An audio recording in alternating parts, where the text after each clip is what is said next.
매주 수요 예배 때마다, 수요 기도회 때마다 성경 각 권의 마지막 장을 살펴보고 있는데요. 오늘은 사사기 마지막 부분의 내용을 바탕으로 누가 왕이신가라는 제목으로 말씀의 은혜를 나누고자 합니다. 사사기 내용은 다들 잘 알고 계실 것입니다. 작년 말에 매일 성경을 통해서 우리가 말씀을 묵상하기도 했고요. 내용 자체가 사사들 이야기가 재미있잖아요. 그래서 많은 분들이 좋아하는 성경입니다. 이 사사기는 크게 세 부분으로 나눌 수 있는데요. 맨 앞부분은 프롤로그 두 이야기가 있고요. 가운데 12사사 이야기가 있습니다. 그리고 마지막 또 두 가지 이야기가 나오므로 사사 시대가 어떠했는지를 잘 보여주고 있습니다. 오늘 본문은 사사기의 마지막 장 내용이죠. 그래서 사사기 마지막에 두 이야기가 어떻게 구성되었는지를 함께 살펴보고 사사기 기자가 이 글을 어떻게 마무리하는가, 또 우리에게 주시는 의미는 무엇인지를 나누고자 합니다. 첫 번째 이야기, 마지막의 첫 번째 이야기는 17장과 18장입니다. 에브라임 산지에 미가라는 사람이 있는데요. 미가의 어머니는 은으로 신상을 만들었습니다. 그리고 자신의 산당이 있었어요. 하나님께서는 그 어떤 형상도 만들지 말라고 십계명에서 말씀했는데 말이죠. 자기의 아들을 그곳의 제사장으로 세웁니다.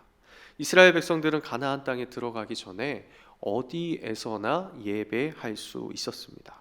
하지만 가나안 땅에 들어가서는 하나님께서 선택하신 곳 실로에서 예배해야 했습니다.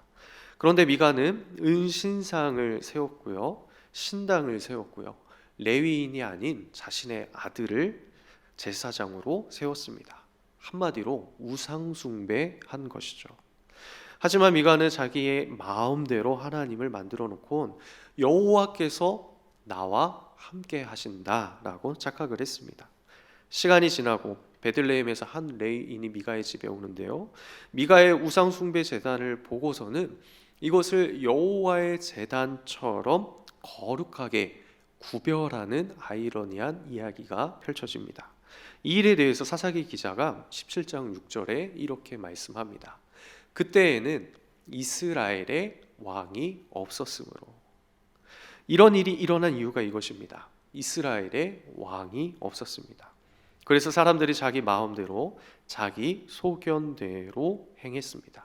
뒤이어 18장이 이렇게 시작합니다. 18장 1절에 그때에 이스라엘의 왕이 없었고, 이스라엘의 왕이 없었대요.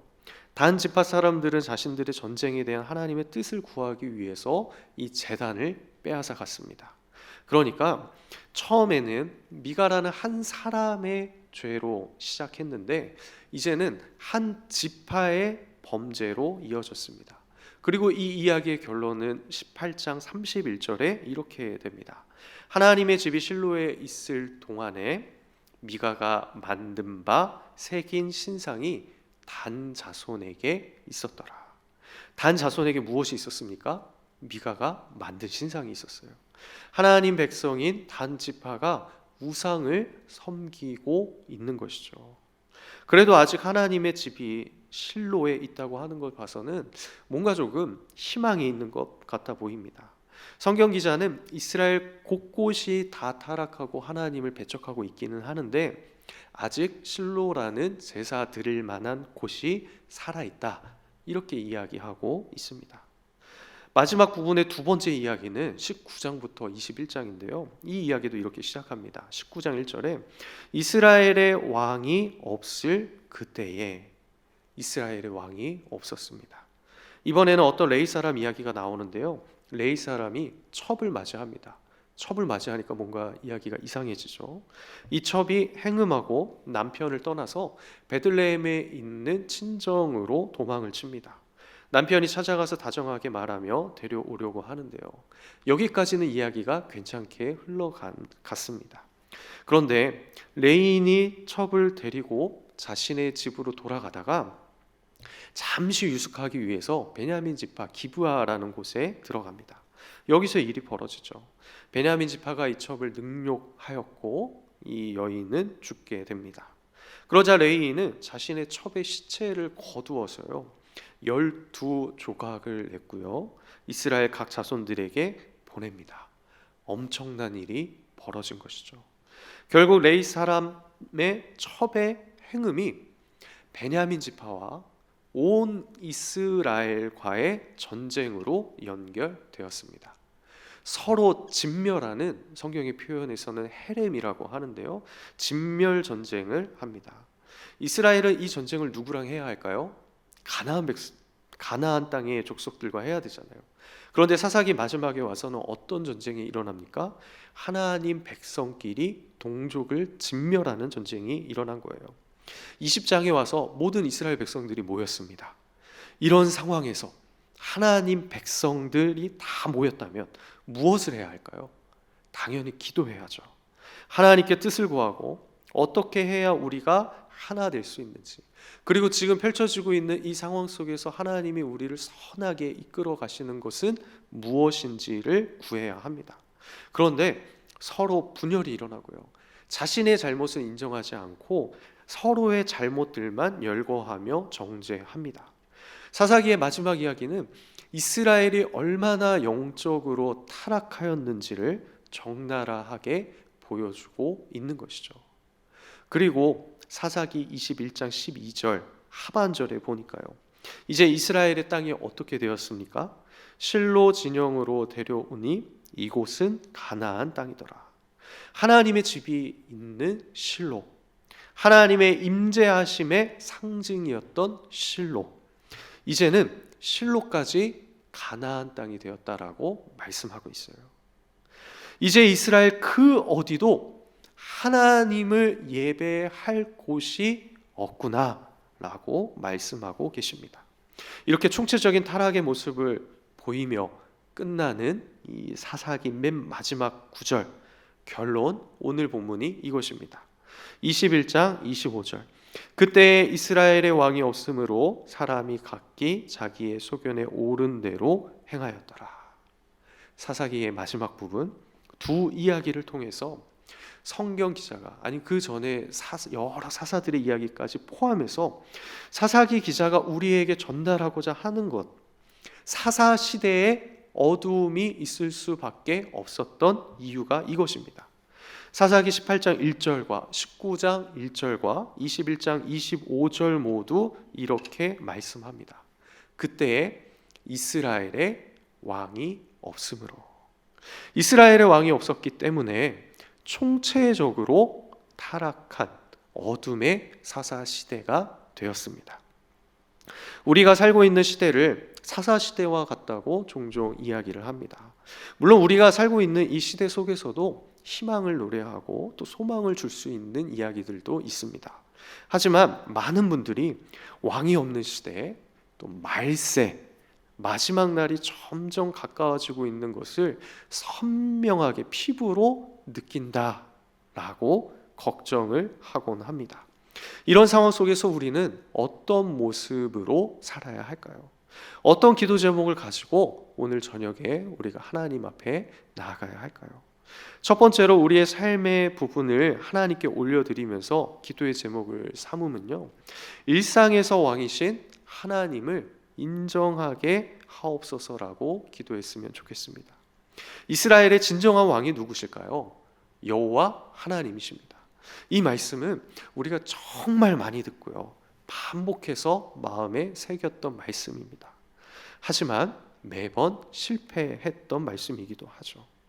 이스라엘은 이것을 알고도 하나님을 왕으로 인정하지 않았습니다. 몰라서 인정하지 않았던 게 아니고요, 알면서도 하나님을 왕으로 인정하지 않았어요.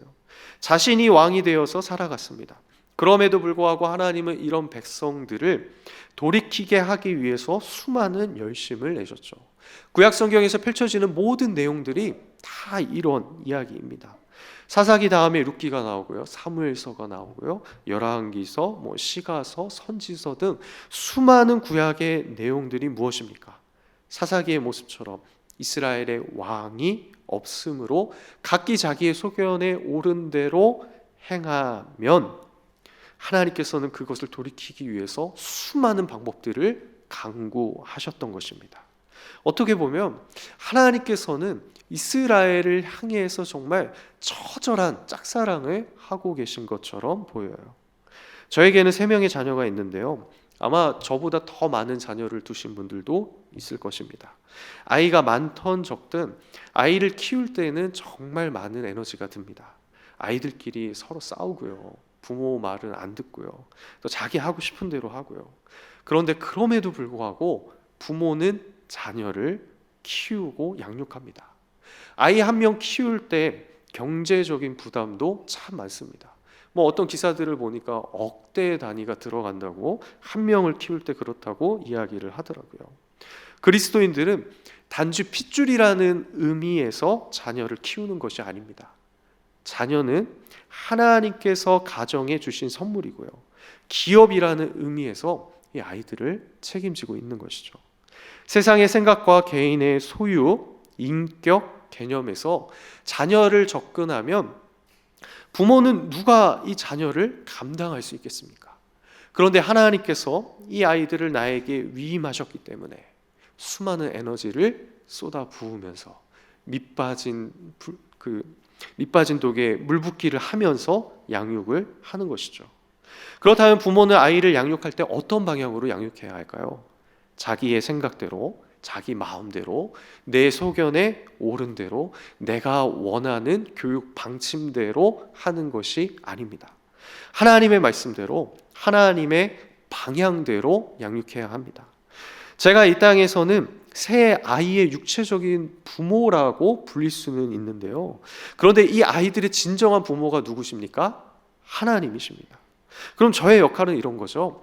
진정한 부모이신 하나님을 우리 자녀들이 정확하고 선명하게 깨달을 수 있도록, 또 의지할 수 있도록 저는 인도해 주는 역할을 하는 거예요.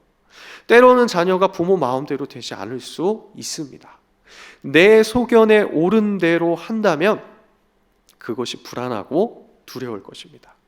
그런데 하나님께서 자녀의 진정한 왕이시고요, 주인이 되신다는 사실을 믿고 앞으로 이 자녀들의 모든 인생을 앞길을 하나님이 책임지시고 가장 선한 길을 예비해 두셨고, 또 지금 내가 보는 이 상황이 내 생각과 다르지만 그 한 걸음 한 걸음을 하나님이 인도해 가고 있다는 것을 인정한다면, 조금 내 소견과 다르다 할지라도, 자녀가 그렇게 산다 할지라도 우리 부모의 마음은 평안으로 가득 채워질 수 있을 것입니다.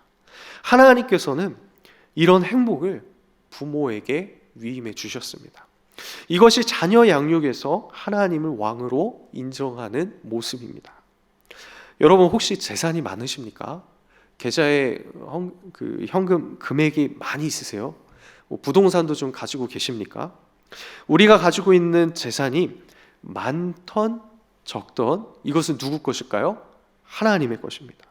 온 세상을 창조하시고 다스리시는 하나님의 것입니다.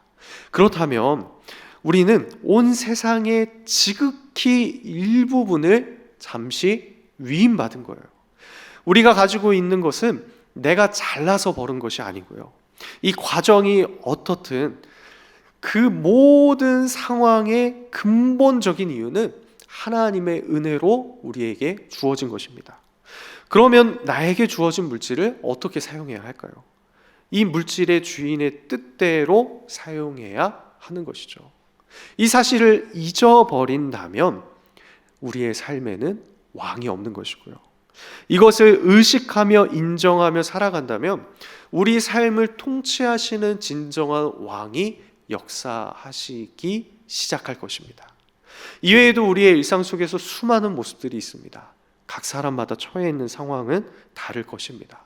하지만 내가 있는 그곳이 하나님께서 보내신 곳이고요, 지금 영상을 들고 하나님 앞에 나온 그 자리가 하나님이 나를 보내신 자리고요, 모든 것을 하나님의 뜻대로 이루기 위해서 나에게 능력 주시고 힘 주시고 지혜를 주시고 체력을 주시고 또 재력을 주셨다는 것을 늘 인정하고 그렇게 행한다면 그곳이 바로 왕이 통치하시는 하나님 나라입니다. 잘 알고 있는 말씀이지만 우리가 늘 넘어지는 모습이죠. 오늘 기도할 때 다시금 우리 일상에서 왕이신 하나님을 인정하는 역사가 일어나기를 소망합니다. 그리고 우리의 삶의 한 주간 그 왕의 통치를 바라보며 정말 처절한 행복을 누리시기를 바랍니다. 두 번째로 기도의 제목을 삼고자 하는 것은 무엇이냐면요, 하나님의 회복을 기대했으면 좋겠습니다. 사사기를 마지막 장까지 읽으면 참 마음이 무겁습니다. 사사기 이후에 구약에 수많은 회복들이 나오기는 하지만 완전한 왕의 회복은 없었습니다. 유대인들이 성군이라고 존경하고 있는 다윗도 하나님의 마음에 합한 사람이라고 불렸던 다윗 역시 실패하였습니다. 하나님의 뜻대로 이스라엘을 돌리려고 수많은 선지자들이 나왔는데요, 다 실패했습니다. 결국엔 하나님은 최후의 방법이자 최고의 방법을 사용하십니다. 왕이신 하나님이 직접 이 땅에 내려오시는 거예요. 수많은 세월이 흐른 뒤에 마리아라는 여인에게 하나님의 사자가 나타납니다. 그리고 이렇게 이야기하죠. 아들을 낳으리니 이름을 예수라 하라. 이는 그가 자기 백성을 그들의 죄에서 구원할 자이심이라 하니라. 이게 사사기에서 어디서 많이 본 광경이거든요. 12사사 중에 마지막 사사가 누구입니까? 삼손입니다. 삼손이 태어날 때 모습이 이랬어요. 마리아는 임신할 수 없는 상태의 처녀였는데요, 마찬가지로 삼손의 어머니 또한 임신하지 못하는 몸의 상태였습니다. 사사기 13장 5절에 보니까요, 여호와의 사자가 나타나더니 이렇게 말하는 거예요. 내가 임신하여 아들을 낳으리니. 또 마지막 중에 보니까요, 그가 블레셋 사람의 손에서 이스라엘을 구원하기 시작하리라 라고 말했습니다. 예수님의 탄생 모습과 동일하죠. 마리아에게 먼저 나타나고 그 남편 요셉에게 천사가 나타나서 다시 예수님에 대해 이야기했듯이 삼손의 어머니에게 여호와의 사자가 나타나 탄생을 이야기하고요, 그 뒤에 남편인 마노아에게 여호와의 사자가 나타납니다. 이렇게 유사한 두 인물이지만 분명한 차이점이 있습니다. 삼손은 이스라엘을 구원하는 것에 실패했어요. 힘이 세고요, 태어나면서부터 구별된 나실이고요, 누구보다도 큰 능력을 가졌던 삼손은 이스라엘의 왕이 하나님이시다라는 것을 이스라엘 백성들에게 알리고 깨닫게 하고 다시 돌이키게 하고 회복하게 하는 것에 실패했습니다. 수많은 구약의 인물들도 다 실패했죠. 그래서 이제 누가 오시는 것입니까? 왕의 대리자가 오는 게 아니고요, 진짜 왕이신 예수 그리스도께서 직접 이 땅에 내려오시는 거예요. 예수님은 이 땅에 자기 백성들을 구원하시기 위해서 왕으로 오셨습니다. 이스라엘의 왕이 없으므로 자기 소견대로 행하며 아무리 외쳐도 이스라엘이 돌아오지 않으니까 진짜 왕이신 그분이 이 땅에 내려오셨습니다. 이제 조금 시간이 지나면 고난주간을 맞이하는데요, 왕이신 예수님께서 우리를 대신해서 온갖 고난을 당하셨고요, 십자가를 지셨고요, 거기서 죽으셨고요, 죽음을 이기시고 부활하셨습니다.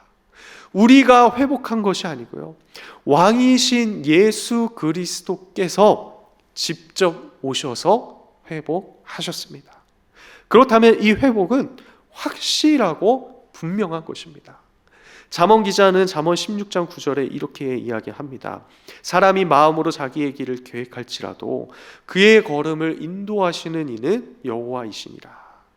예수 그리스도의 보혈로 말미암아 다시 산 우리의 인생 주도권은 우리에게 있는 것이 아니라 하나님께 있습니다. 지금 내 삶의 모습이 내 생각과 다르다 할지라도 내 인생은 왕이신 예수 그리스도께서 직접 오셔서 회복하신 인생입니다. 내 뜻과 다른 방향으로 인생이 흘러가고 있다 할지라도 내가 걸어가고 있는 길은, 또 지금까지 우리가 걸어왔던 그 길은요, 왕이신 예수 그리스도께서 개척하신 길입니다. 코로나가 온다 할지라도 내 인생이 예수 그리스도로 말미암아 살고 있고 하나님께서 나의 걸음을 지금도 인도하고 있다는 사실은 변하지가 않습니다. 하나님께서는 우리를 무너져버린 사사기의 삶에서 영광의 왕이신 예수 그리스도의 길로 인도하셨습니다. 그렇기 때문에 우리 삶은 반드시 회복됩니다. 삶의 모습이 아무리 치열하고 복잡하고 얽혀 있고 엉망이라 할지라도 반드시 회복될 것입니다. 사랑하는 성도 여러분, 우리 인생은 어떻습니까? 왕이신 예수 그리스도를 인정하는 삶을 살고 계십니까? 하나님 외에 왕은 없습니다. 우리 인생의 주인이신 왕은 예수 그리스도밖에 없습니다. 내가 그 왕의 자리를 차지하려고 하면 어떻게 될까요? 내 자신이 우상이 되는 것입니다. 그 왕의 자리를 돈이 차지하면 우리는 돈의 백성이 되는 것입니다. 왜 우리 마음이 허전할까요? 왜 인생의 방향이 잡히지 않을까요? 진짜 왕을 내 인생 속에서 끊임없이 경험하지 못하기 때문입니다. 왕이신 그분이 우리의 걸음을 인도하고 계시고 우리의 삶의 길을 이미 다 가장 선한 길로 예비해 놓으셨다는 것을 안다면, 경험한다면, 체험하고 선명하게 본다면 우리의 삶에는 평안으로 가득 찰 것입니다. 그저 인도하심에 따라 말씀대로 따라가기만 하면 되기 때문입니다. 하지만 이 인도하심을 경험하지 못한다면 그 인생은 방향을 잡지 못하고 방황하는 삶이 될 수밖에 없습니다.